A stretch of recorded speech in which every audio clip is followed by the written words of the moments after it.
போயிட்டே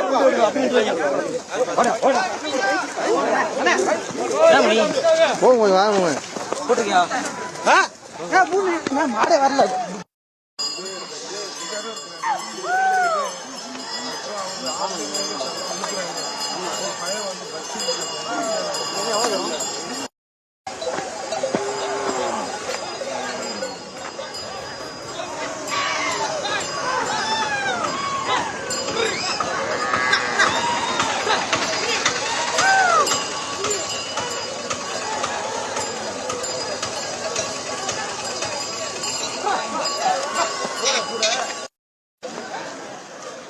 இப்படிதான் சொன்னாங்க 2 கிலோமீட்டர்.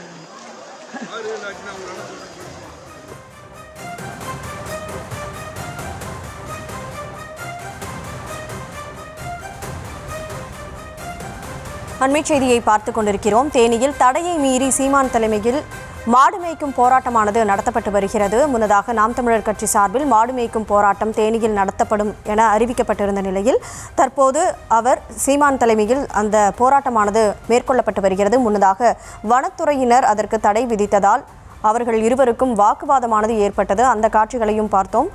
தற்போது தடையை மீறி சீமான் மாடு மேய்க்கும் போராட்டத்தில் ஈடுபட்டிருக்கிறார். அந்த காட்சிகளை பார்க்கிறோம். கூடுதல் விவரங்களோடு செய்தியாளர் விஜய்சங்கர் இணைப்பில் இருக்கிறார். விஜய்சங்கர், வணக்கம். வனத்துறையினருடைய தடையையும் மீறி தற்போது சீமான் இந்த போராட்டத்தை மேற்கொண்டிருக்கிறார். அப்படி தடையை மீறி செல்லும்போது அவர்களுக்கு வனத்துறை தரப்பிலிருந்து என்ன மாதிரியான நடவடிக்கை மேற்கொள்ளப்படும்? முழு விவரங்களை பதிவு செய்யலாம். கனிமொழி, தற்போது போடிநாயக்கனூர் குரங்கணி மலைப்பகுதியில் உள்ள அடவுப்பாறை பகுதியில் சீமான் தற்போது மாடு மேய்க்கும் போராட்டத்தை வனத்துறையினருக்கு எதிராக நடத்தி வருகிறார்.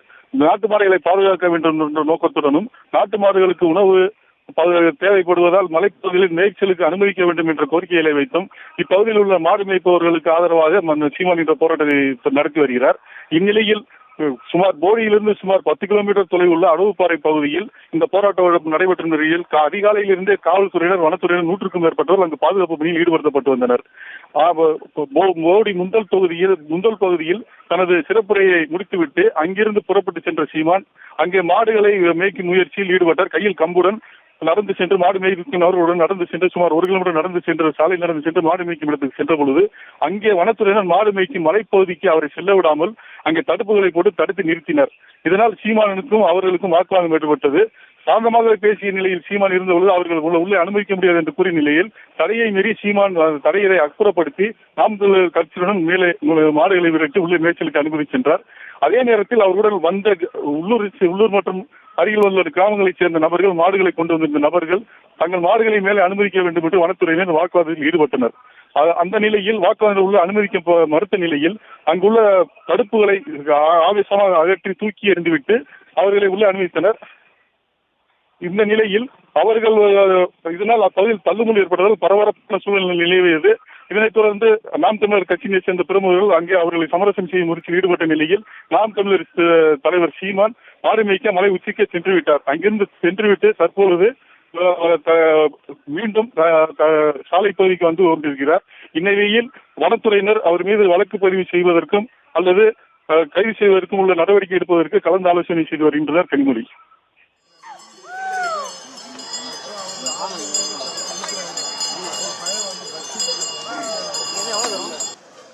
இப்படிதான் சொன்னாங்க 2 கிலோமீட்டர்.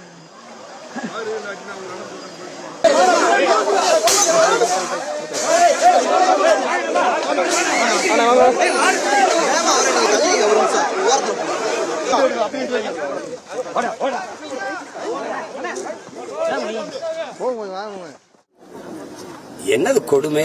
1.5 லட்சம் மாடு இருந்த இடத்துல 5000 மாடா குறுக்கிட்டீங்க. எல்லாம் அடிமாடா கறிக்கு ஓடிட்டு.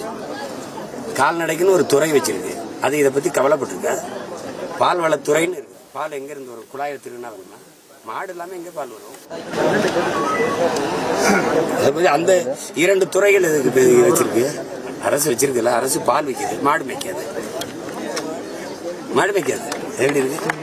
கால்நடை துறை வச்சிருக்கு. அந்த கால்நடை பற்றி கவலையே விடாது. அதுக்கு ஒரு அமைச்சர், அதுக்கு ஒரு தண்டை சம்பளம் கர்மாந்திரம். வேற சொல்லு, கேளுங்க. மேய்க்க விடலைன்னா நான் மறுபடியும் வந்து மேய்ப்பான். அவங்க ஆல்ரெடி மேய்க்க விடாம தான் வச்சிருக்காங்க. புதுசா ஒன்றும் தடை இல்லை. ஒரு கென்னடி இங்க சண்டை போட்டு ரொம்ப நாளா போராடிட்டு இருக்காப்புல ஒரு அமைப்பை வச்சு.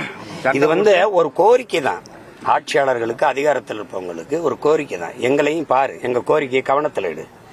திடீர்னு நீ பாட்டு ஒரே ராத்திரியில் பணம் செல்லாதுங்க மாதிரி மேய்க்காத அப்படின்னா நான் இங்கே போறதுன்றல.